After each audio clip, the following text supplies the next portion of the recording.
Thousands of protesters and armed security men who had surrounded the presidential palace.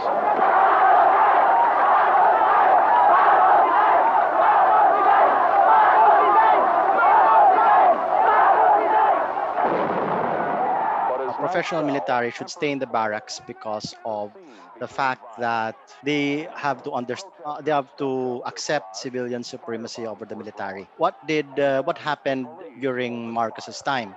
What happened during Marcos's time was that the military became a tool of governance. It was used by Marcos in order to control society. Gunfire, dozens were wounded, victims of police fire and hurled rocks.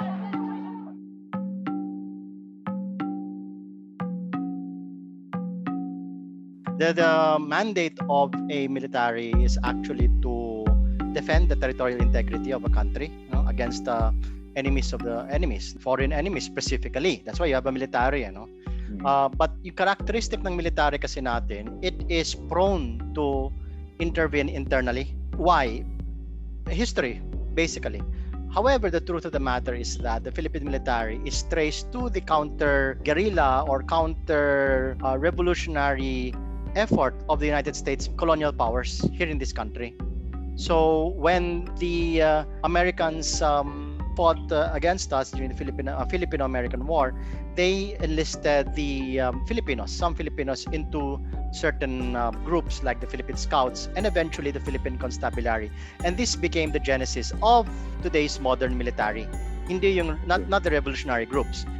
The military is programmed to look internally ever since.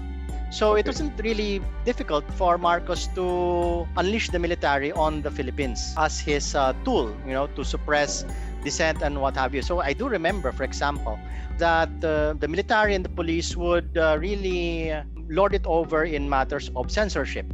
I'm not even talking about the fact that Ninoy Aquino was tried by a military tribunal.